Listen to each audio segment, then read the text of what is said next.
So this is a schoolhouse all about publishing books, all about writing, and this is sponsored by Island Batik.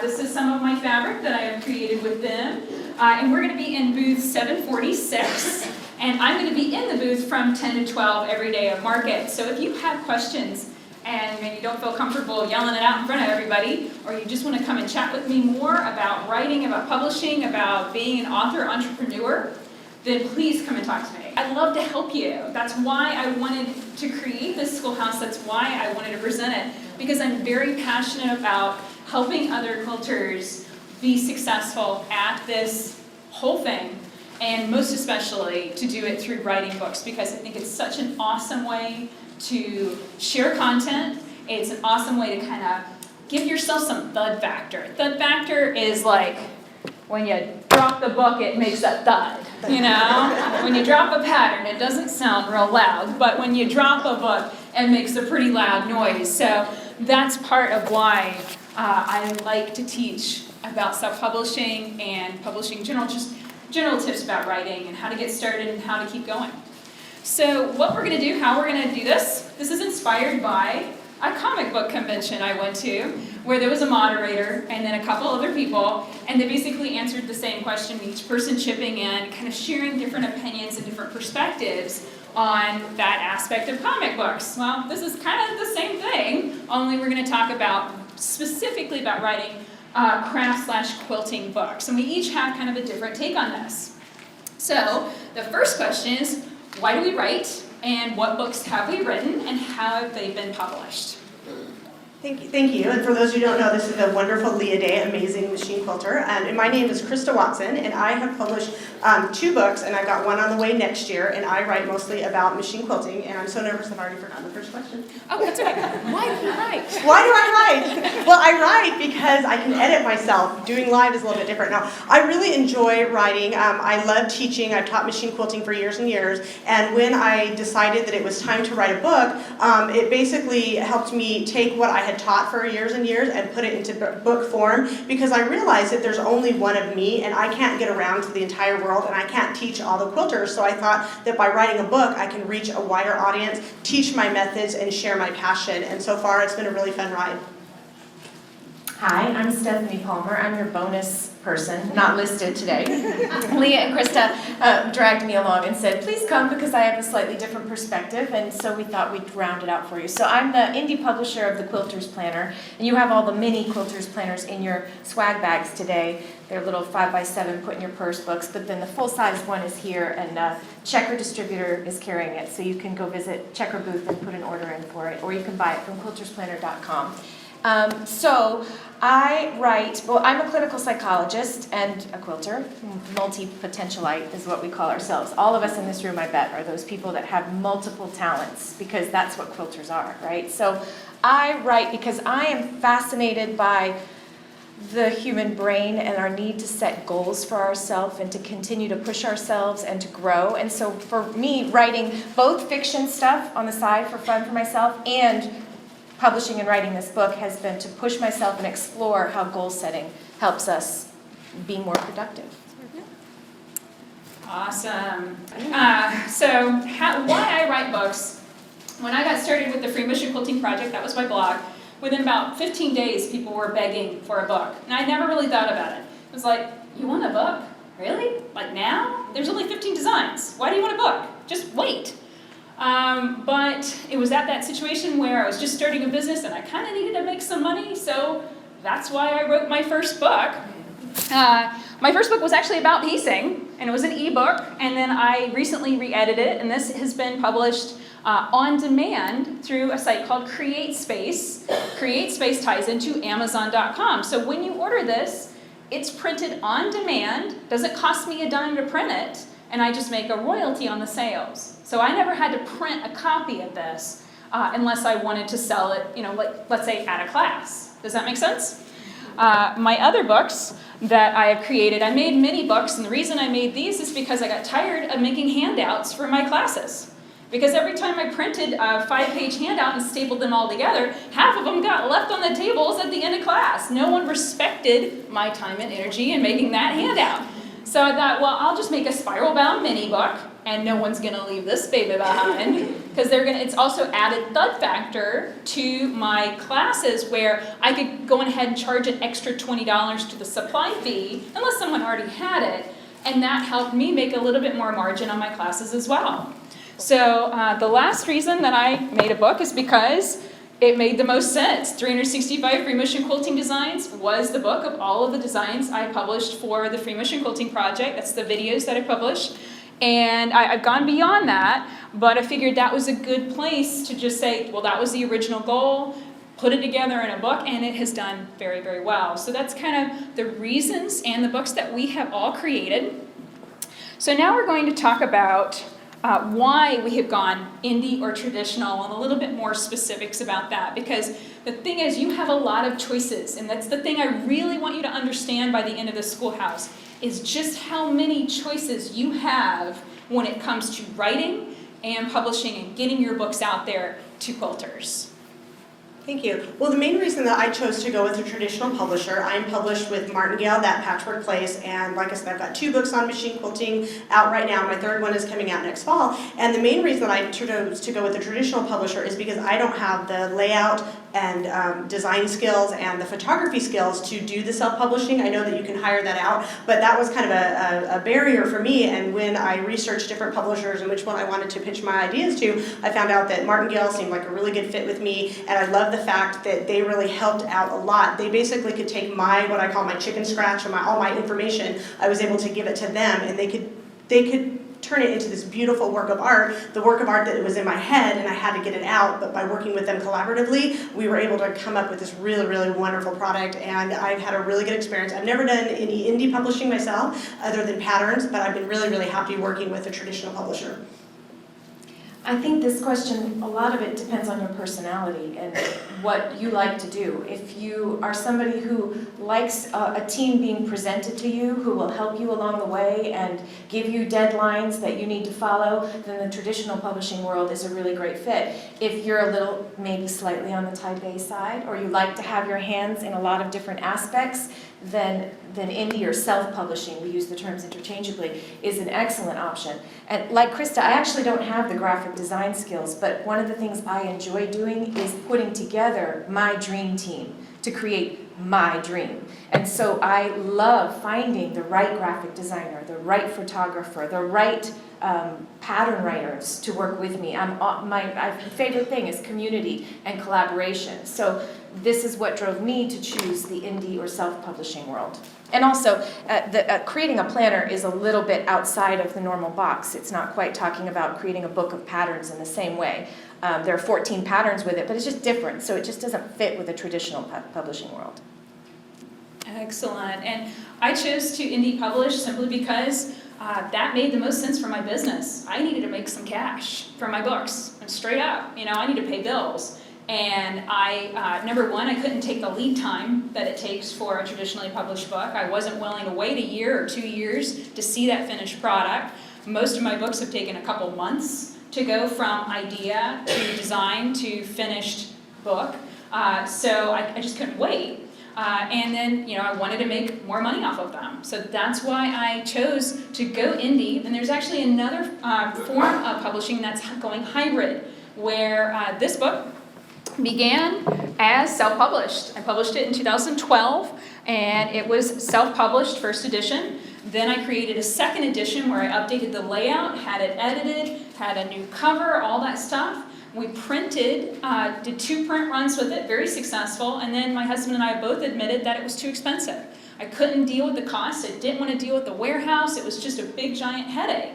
And this is something that's important, is to prioritize and understand who you want to be in this world. I didn't want to be a shipping manager. That wasn't what was interesting to me. So I took the book and offered it to C&T, to a traditional publisher. We worked out a deal, and that means that the book has now gone hybrid, meaning that it was self, now it's traditionally published. If at some point C&T decides that they no longer want to print it, then it will revert back to self-publishing, and I'll regain control over it.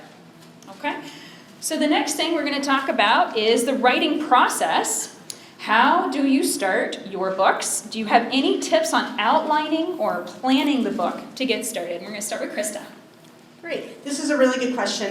So again, I had my books published with Martingale, that patchwork place, and as part of their proposal process, which is probably similar to many other traditional publishers, what you do is there's a form that you can fill out that basically talks about the book. You write a couple paragraphs, essays, you do your market research, you try to find out why your book will sell, what other books are similar to yours in the market, why yours stands out, and then the biggest thing they want you to put together is a little package, like a little mini version. What is this book going to be? What are the projects going to be in the book?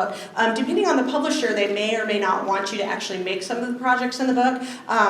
In my case, what I did is I made one of the quilts in the book, in my first book that had 12 quilts, and then I had line drawings. I designed in EQ7, so I had EQ7 designs showing what the designs looked like, showing what the machine quilting looked like. My first book, Machine Quilting with Style, ended up being 112 pages long. My proposal that I submitted to the publisher was 40 pages long, so it was very in-depth, and all that is leading up to doing the proposal process is almost as much work as the book, because that's where you're putting all your detail together. How long is it going to be? How many photographs is it going to be? How many illustrations? And even though those numbers can change, it gives you an idea, because you don't want to approach a publisher and say, I want to write a book. They're like, oh great.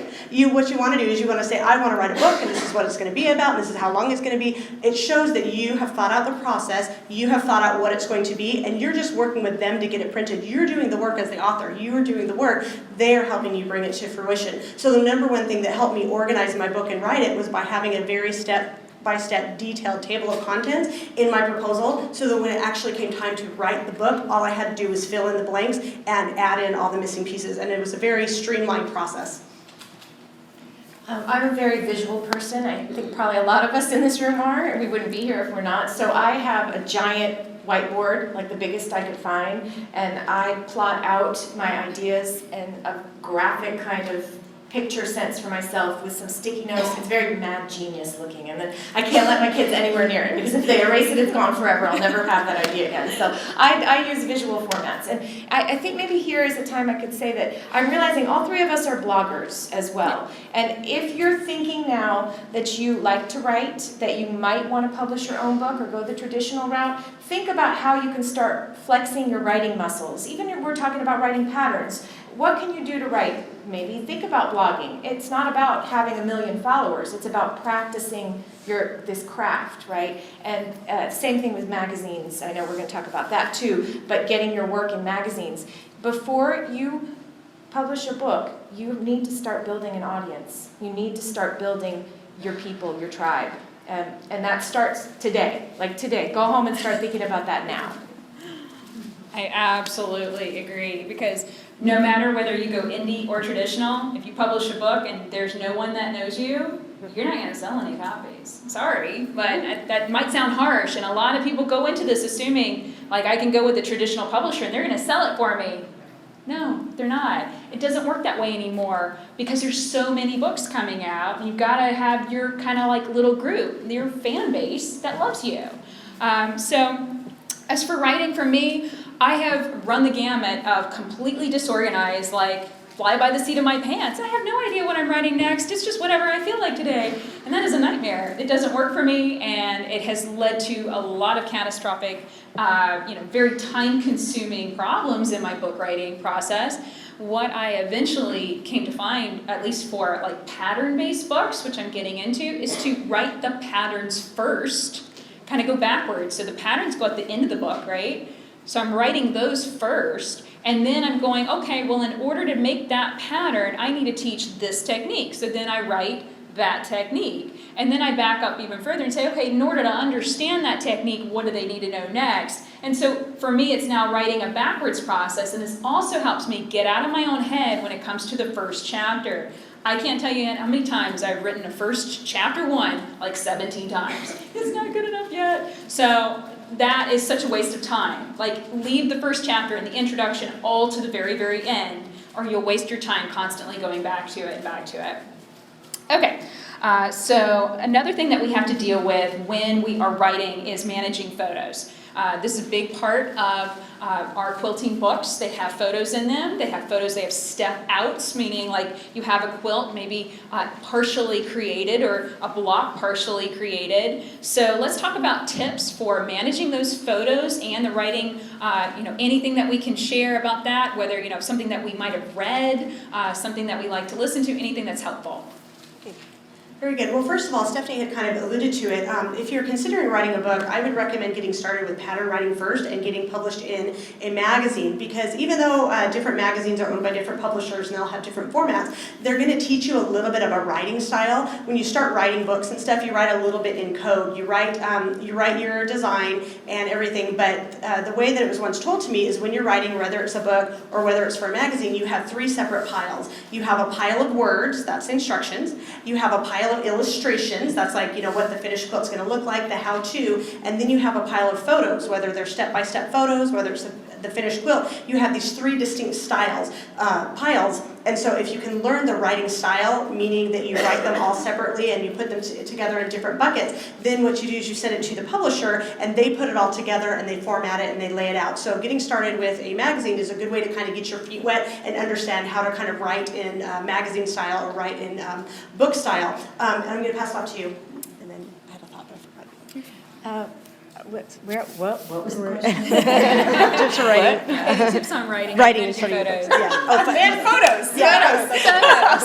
Photos. So I'm not a great photographer, even though I do take my own photos for my blog, but it's not my tip-top skill. I'm getting better at it. I work hard at it. But again, this is for me building my own team. As a self-publisher, that means that I need to decide what style of photography that I want in my finished product. And my year 1 of the Quilter's Planner, I wasn't able to afford to hire a professional photographer. But year 2, now that I can. So that's one of the upgrades in this one. And actually my photographer, if you're looking for one, I'll plug her. Her name is Kitty Wilkin, and she blogs at nightquilter.com. And so she took really beautiful photos. We decided we wanted something outdoorsy with nature, showing quilts in the wild.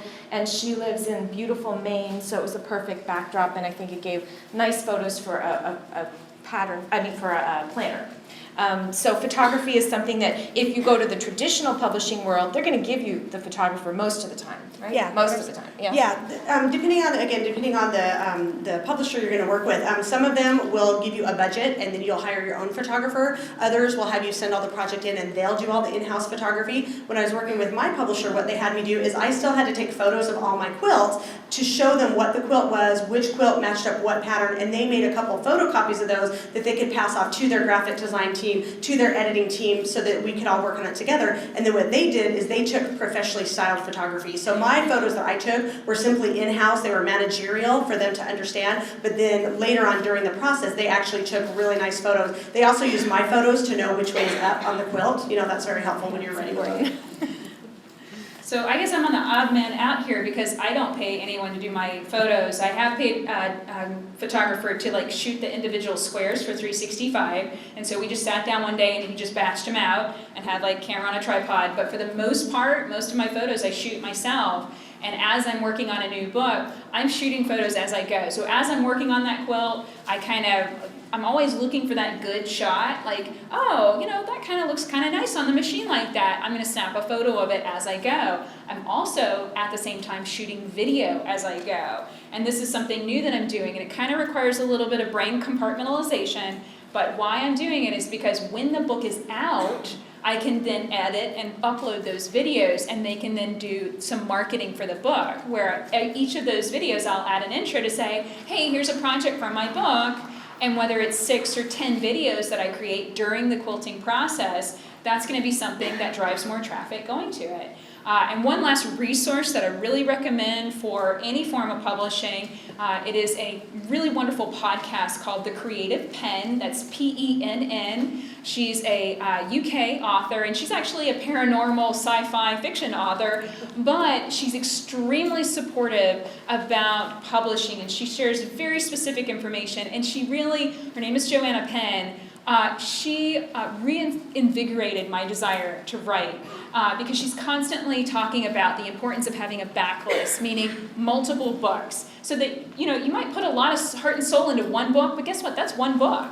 If you want to be an author entrepreneur and you want to make a living with your books, you're going to need to be thinking about 5, 10, 15 books, and going to be thinking long term. Think in series. This is how romance novels and certain types of mystery novels are really successful. They have 15 books in the series and they do really, really well. And I really like that, and that's been really helpful to me just to get re-inspired and invigorated about writing again. Okay, so now let's talk about working in a collaboration. I know both Krista and Stephanie have worked in collaboration with other authors. Any tips, tricks, or ideas for working with other people? Sure. So my first book I wrote by myself, and then my second book, which just came out in April, is The Ultimate Guide to Machine Quilting, and I collaborated and wrote this book with Angela Walters. And it was really fun to work with somebody else because, number one, it's half the work. The downfall of that, of course, is it's half the royalties, because you split them 50-50. But the wonderful thing about that is I had a body of work behind me, and then Angela had a body of work behind her, and we're both very kind of high-powered, like super busy people. We worked really well together, and I recommend that when you collaborate, you find someone that's going to work really well together because we had both had deadlines before. We were able to meet in the beginning of the process, get all the details nailed out, and then she was able to go do her thing, and I was able to go do my thing, and we were able to meet a little bit in the middle, and then I could trust that she was going to get her stuff done on time. She could trust that I was going to get my stuff done on time, and the wonderful thing about us and meshing our personalities is she's a little bit more laid-back personality. I'm a little more attention to detail, so I was able to kind of like do checklists and, okay, do this, and everything I would tell her, she would say yes, and so it worked out perfectly because I would tell her what to do, and she would do it, and it was wonderful. But and then at the end, our publisher came in again, put it all together, made it beautiful, helped it all come together. So I would say work with someone that you know and trust that is going to get your stuff done on time, and know each other's strengths and weaknesses so you can play off of it. And don't be afraid to try. It's really a lot of fun. I think collaboration is what makes a project fun. I really, really love it. So for me, one of the most important aspects of collaboration in the self-publishing world is to find a good graphic designer.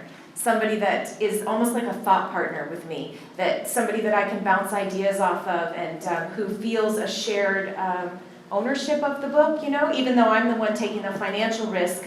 The person that I work with loves it too, and that's an important thing to me. And the other way that I collaborate with people is in the full Quilter's Planner. If you go to the section, the tab that's listed patterns, then I contracted with all of these designers to include their 14 patterns in a digital download, which is fantastic, but it does mean working with 14 different people. And so, as a self-publisher, I just kind of delved into that world of publishing a little bit deeper, and it worked with 14 different personalities, and it was really fun. As a psychologist, I got to really use my skills, But I really love it. I was the dork in school that liked the group projects, that one.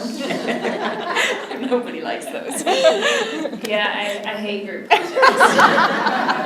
I'm like, oh God, please kill me now. So yeah, I'm not a good group worker. I'm a little too, I guess I just haven't been able to find that flow. But then when I started thinking about it, when we were talking about it, I realized I actually have worked in collaboration with the people I've hired to work on my book. My editor, and she is Janice Brewster from Creative Girlfriends Press. She edits the book and straightens up all of my mistakes, and she catches all the typos. And then Karen Solmetti, she does all the layout and any kind of graphic design. If my photos need editing, she takes care of all of that. And so that is a contract-based collaboration where from the very beginning of the relationship, we have a contract, she has a deadline, I have an amount of money that I'm going to spend. It's all on the table. I pay half of the amount up front. The book gets started, and about the halfway point, I pay the rest of that balance, only if we're happy and everything's going well. And she makes that deadline happen. Both of them make that deadline happen. So finding that team of good people to work with is really important. And whether, that's a long-distance relationship, too, because I've never seen either of them in person. But this is all communication via email, and that's worked out really, really great. Can I add something really fast Sure, to that? yeah. If you're going to do this on your own, then you better seriously think about the editor point. There's two kinds of editors that you can hire. An editor who catches your commas and your quotation marks and your stylistic things, and then there's a technical editor. And as pattern writers, that's extremely important because you do not want to have to deal with publishing errata if you don't have to, because you don't want angry people writing to you about the mistakes in your pattern. So spend the money on a technical editor and you will be very happy. I used a woman named Shay Henderson, and she's wonderful, and I'll definitely be going back to her in the future. There was something else, but I'll think of it later. Yeah, just an example of that. In this book, I had rotary cutting, left-handed, right-handed, and I'd flipped them. And Janice caught it. Because I don't know why, but it flipped it into my head. And the photos were on the wrong sides of the page, and she caught it. And you want a quilter as you want somebody that knows quilting, right? So my Don't husband forget goes that. through the books first, and he never catches the all that kind of stuff. He never catches that stuff. He catches all the English stuff because he was an English major, but he doesn't catch any of that important stuff. So it's really important to get a quilter to be your editor. Okay. So we're moving on. We're going to talk about, let's go straight into editing and layout, actually, just simply because this is really important. I paid for that editing and layout. The few times I've done the layout myself, it was pretty obvious, like ugly girl in the prom obvious. I mean, that book does not look professional, honey. It just doesn't. There is a certain look to a traditionally published book, which then, of course, that's what most people see. That's what most people are used to. So that is what you're going to be judged against if you go self-publishing. So that layout is really important. It needs to look like regularly published books. You don't want it to stand out. It doesn't.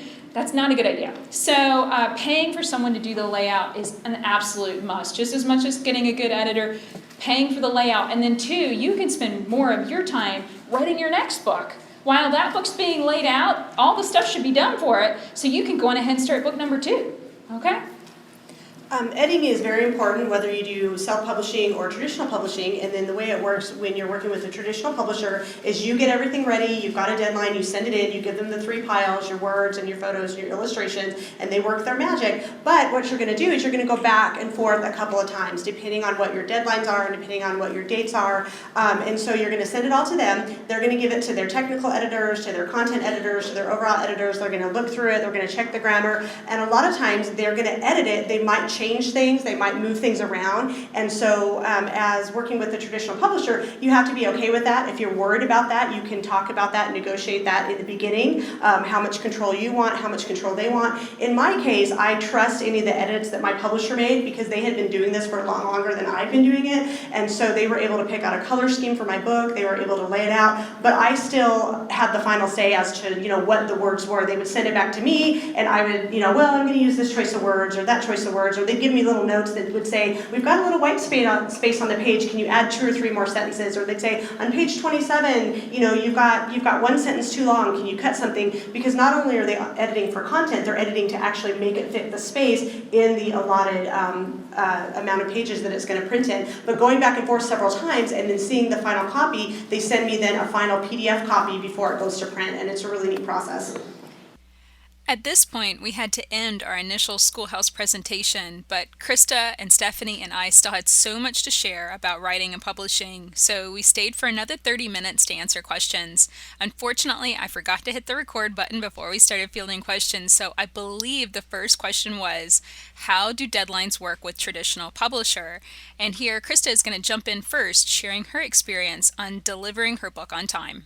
15, you're going to deliver it September 5th, not September 6th. They would love it if you delivered it in August or early, but the worst thing you can do is be late when you sign a contract because they've got other people waiting on your work, a whole team of people, and so they're going to say this is due. In my particular publisher's case, what it was is they said you have to do basically a sample chapter, a finished project,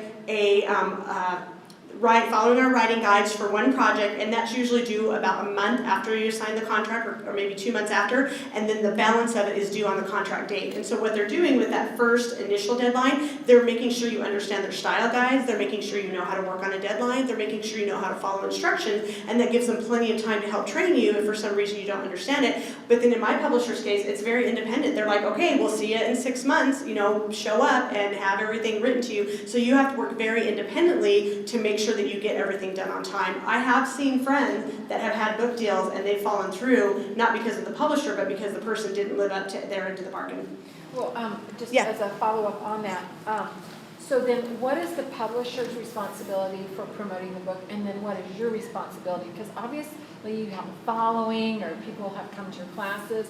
I mean, how much is on them and how much is on you, and then how does that balance out time-wise versus income from the product? This is a core reason why I self-publish, because ultimately yes, they will be doing some marketing, meaning like put the book in their catalog and promote it to their list, and their list might be a lot of quilt shops and a lot of different places like that you might not be able to reach. However, those core initial buyers are probably going to be your biggest fans. And so, really this is one of those things that's kind of a catch-22. Are you going to give that book and those rights to a publisher and then only take a small percentage when it's mostly people that were already your fans that are buying it? Personally for me, that didn't make sense because I had already built that fan base. I didn't need the publisher to do it for me. And I gotta say, publishers, aren't really doing a good job of that because they have 40 plus books. How are you gonna stand out when there's 40 other books that you're competing with that are coming out at the exact same time?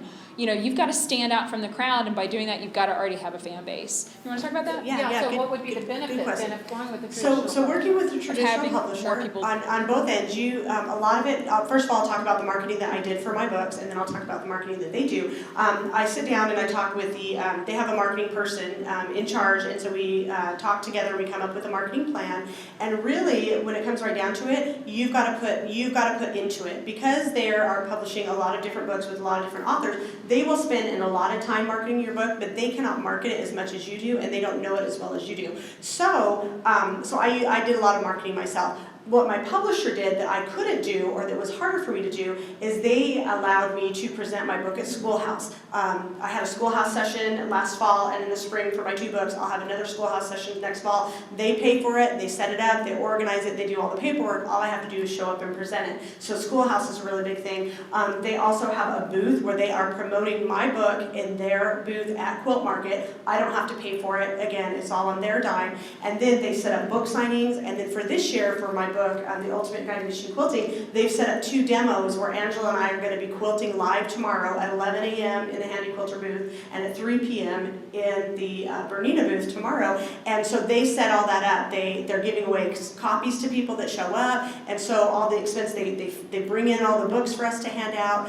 They market it. They send out an email blast to their newsletter list of all their thousands and thousands of subscribers, talking about the book when it comes out, talking about the book on its anniversary, talking about me doing my Schoolhouse. So really, this kind of ties back into an earlier question of why I went with a traditional publisher. Even though I'm starting to gain a following, when I first wrote a book, I didn't have as big a following as my publisher did, so I could not reach all the people my publisher could reach. They have a much bigger reach than I do, and so between their reach and my reach, we work together. I think you kind of had a question that kind of ties into, what's the financial benefit of it? The financial benefit of it is that the more I market my book, the more copies will sell. And although you don't make a ton of money per copy in royalties, what you can do as an author is you can buy the book wholesale from the publisher, then you can sell it yourself, and so when you go and you travel and you go and you teach, you can sell it directly, and so then you just have to pay the wholesale cost of it. Can I just follow up on that? Yeah, sure. So when you're working with a traditional publisher, a lot of times you have people going on their book tour. Like, does your publisher make you do that, or do you just do like local quilt shops within a driving distance? So book tour, yeah. So what that is again, depending on who it is, the publisher, my publisher had a list of like 10 or 12 things. Here is what you can do. Let me know which one of them you want to do. And it really is up to the author. Some authors are not comfortable doing book tours. Some authors will book tours all over the place. For craft books, it's too expensive for a publisher to send them out in the world, but there's kind of 2 ways that craft book authors do book tours. One is a virtual blog tour where you get a bunch of bloggers, and the publisher will usually talk about it, and they'll talk about it online and give copies of the book away. Or there is a regular book tour where you're actually booking locations at quilt shops to teach. So the quilt shop is footing the bill, is paying to bring you in, paying to put you up, paying to teach. So you get money from it, but then you also get additional exposure. Does that answer your question? Yeah. So, okay. So you've kind of got lots of options, and you could also, in that quilt shop thing, couldn't you also say you're bringing your own books to sell? Yeah, well, and that's like a little bit of a different thing. If you're working, just based on my experience, you can teach at a show or a guild or an event, or you can teach at a shop. Now, if you're going to teach at a shop, the shop is going to want to sell the book. Okay, so they're going to buy the book from the publisher. You're going in to get paid, but then then you have a good rapport with the shop, and then you bring in, you bring in 20 or 30 students to a class, that's almost a case of books, that's really good for you, and it looks good on that.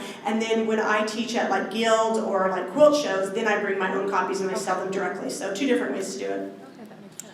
One thing that we did not get to at all, and I think is really, really important for y'all to hear, is how Stephanie and I pick our price.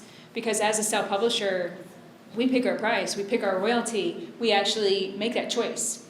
Versus with traditional publishing, it's basically whatever the publisher decides to charge, right?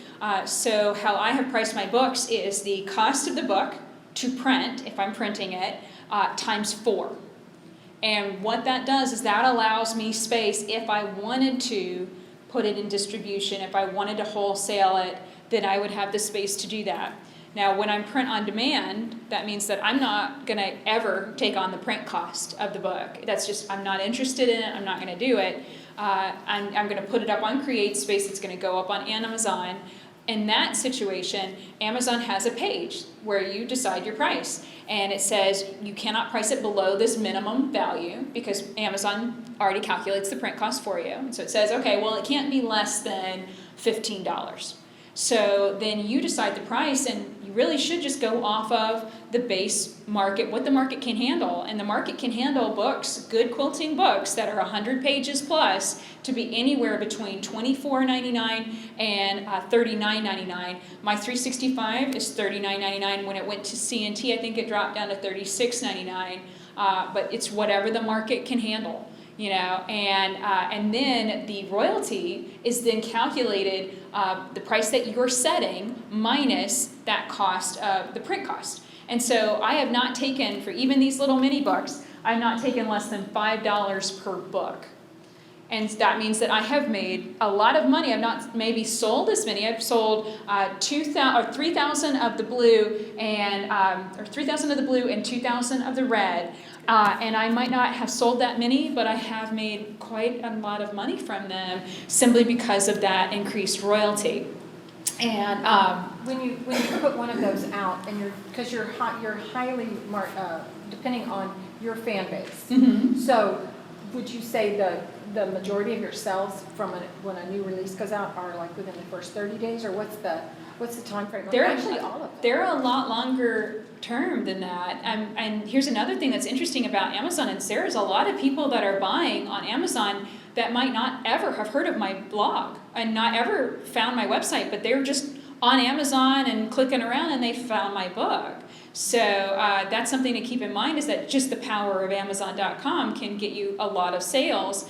On my own website, yes, you have that initial big giant push at the beginning, but you can then keep steady sales going simply by continually bringing in more people to your blog, to your website. And Stephanie, you want to talk about price too? Oh, we had a question. So what's your outlay? You talk about 4 times in printing. Uh-huh. What's your outlay in cost in terms of graphic designers and editors and production and all Oh. that? Yeah, personally, I look at that's an upfront cost, okay? So it's kind of like, okay, my investment, this is just me. I'm not speaking for Stephanie here. This is just my personal opinion, is all of that I kind of compartmentalize into, here's my initial investment. I'm not putting that into the cost of the book. That's just out of pocket, right? So you might have to look at it and go, okay, well, I need this first book to go out, or I need this first pattern to go out, and I might have $500 to put into it. That means that you're going to have to figure out ways, maybe some barter and trade with an editor, like, hey, I'll quilt that quilt for you if you will edit my book. You can work out deals with people. You can. And you can make that affordable. And then once you start getting some sales, then you can look at the next time going ahead and, having that cash saved for the next book. Does that make sense? And here, you want to talk about price? I work on pricing the same way. I was like, when Leah told me that, I was like, phew, I did it right, okay? So, yeah, I do the same thing, that cost of printing times 4. My money that I put up front is more probably, I think, than what you did, because I'm contracting with a lot more people and collaborating. So I had to pay all of the pattern designers, I paid my graphic designer, a photographer. Mine was probably about 10 grand, maybe more, maybe a little bit more. And then after I put that up, I launched this product last year on Indiegogo, and I used crowdfunding source to pre-order, because also my blog late night quilter is a good following, but I wasn't sure that it was enough, and I really wasn't sure if this was an idea that other people would like. I knew I was excited about it, but what about maybe the rest of the world was not? So by putting it out there on a crowdfunding source, Indiegogo is one and Kickstarter is the other, it was a way of testing the market and seeing if people were interested. It also helped me pay the printing costs. This year, I put more up front because I was in a position that I could, and the timing didn't work out as well with the crowdfunding. But it worked out for me for the first year. And even one other thing that's sort of a little thing that's different is the time. I only have about 3 or 4 months to sell my product because it's a dated planner. So that's a little scary. But theoretically, if people like it, they want to buy it again next year. So in that sense, I'm building on my business every year. And then I did create the mini planner that you have that's not dated, because that is something that I can sell all year long. Yeah, I have one other thing to add. It was about what you said before, and that was Kickstarter. This is just a statistic that I heard. I think it's Simon & Schuster, one of the smallest of the big four, publishes something like 250 books a year. Kickstarter funded over 250 books last year. So Kickstarter's a bigger publisher than Simon & Schuster. So keep that in mind, like times are changing, like it's not the same way it used to be anymore. And you can, if you have that fan base and people are interested, they will support you. Yes? So how long does it take to go through a Kickstarter type program? How long is that? I think you set it up and you set the number of days. I think there might be a minimum number of days, perhaps 30, but you could set it for longer.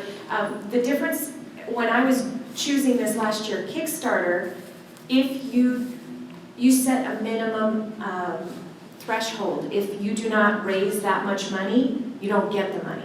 Your project doesn't go forward. Indiegogo, and this is one of the main reasons I went with them last year, you can set your minimum threshold, but you can choose a kind of campaign, they call it, where even if you don't meet that threshold, you still can get the funds, and you can still do your project at a smaller level than you maybe had originally planned. They do that with Indiegogo. I did, although I'll be honest, I set my threshold quite low. Because in my mind, when I was doing this product, I was doing this no matter what. I was printing this book no matter what. It didn't matter how much I raised. I had already paid the graphic designer. So hey, I'm printing the book, right? So for me, that's why I set the threshold low, because I just wanted people to feel confident that this was going to be a funded campaign.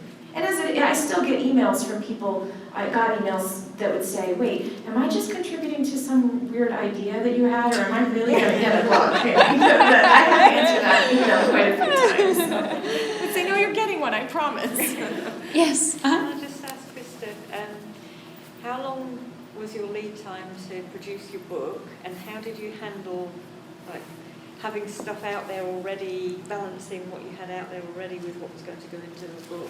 Okay, well, I did a lot of secret sewing. Yeah. So for my first book, it took about 2 years from I came up with the idea and submitted the proposal until I actually had it in my hands. And that's about a normal length of time, about 18 months to 2 years. And then the second book, because I was working with Angela and I was working on her time frame, and she was writing literally 4 other books by the time. She was writing the book with tulip ink while she was writing the book with me. So, she quilts around, so that's okay. So that one was 11 months from start to finish. So that was really fast. That's not the norm. And then the book that I just finished up now that comes out a year from now, that took about 18 months. So I had about 6 or 7 months to write the book and make all the projects, and then it takes about a year, about 10 months to a year to do all the editing and the back and forth. And then handling, so it's kind of tricky. I'm kind of a workaholic. So I was working on my books and projects and stuff behind the scenes. But the hard thing is when you're on social media, you can't really share that. So I share little snippets and little close-ups, but then what I would do is I would do a lot of resharing, like when my friends were doing the Quilter's Planner and having a class on Craftsy, I would share what they were doing so that I could still have content. People would tag me. I'm at Krista Quilts everywhere. And so they would say, "Oh, I made something from your first book or your pattern." And so I would share what they're doing to kind of keep the content going where I couldn't share mine. So before I get to you, I have a quick question, you guys. I realized those of you that had the giveaway, I might have accidentally given one of you guys 2 of my books. Can you just look real quick? If you have 2 of my book, you're only supposed to have 1 because I'm 1 book. Well, what's your question? The question was why you're preparing this, what software do you like to use when you're doing your edits?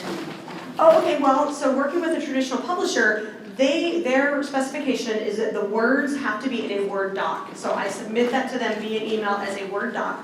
I am an EQ7 artist, and so I design all of my quilts in EQ7, but they don't use the EQ7 files. I just turn all of those into JPEGs, and so I just give them JPEGs, and then when I need to do like let's say for example I'm doing machine quilting and I'm actually drawing out with a pen and paper, I'll draw that out on a piece of paper, scan it in the computer as a PDF, and then send that to them, and then their files, Illustrator or whatever book publishing software, that's what they convert it exactly into that. So good question. And to add to that, I think we all do the same thing with, we write a paragraph or an instruction, and then we would say, insert illo here.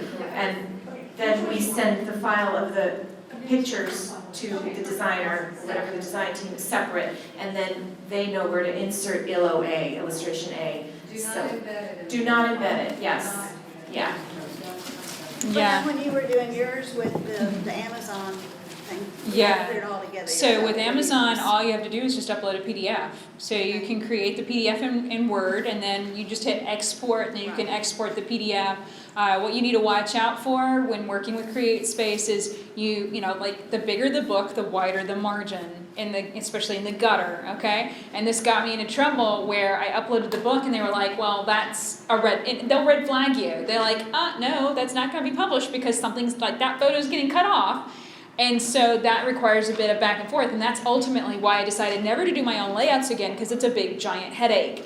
It's a lot of back and forth and stuff. So generally just write in Word. I do a lot of graphic design, and I do it in a little dinky program called, let's see, it's not Illustrator. I don't like Illustrator. It's Draw Plus, Serif Draw Plus, and it works really well for me. I think just get used to some programs, get to know them really well, and you can do a lot.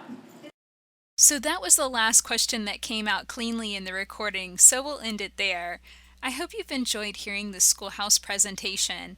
If you have more questions about publishing and writing books, please feel free to email me through my website at leahday.com/contact. If you want to connect with Krista Watson, you can find her website at kristaquilts.com, and she's on Instagram and Facebook as Krista Quilts as well. You can pick up a free quilt pattern from Krista at kristaquilts.com/newsletter. You can find Stephanie Palmer at quiltersplanner.com, and she's on Instagram as Late Night Quilter. And of course, you can find me at leahday.com, and don't forget to use that coupon code First Episode, all one word, all lowercase, to save $10 on the book How to Piece Perfect Quilts. I hope you've enjoyed this episode of Hello My Quilting Friends. Find the episode show notes and links to everything mentioned in this podcast at leahday.com. If you'd like to connect, you can find me on Instagram and Facebook as Leah Day Quilting. Until next time, let's go quilt!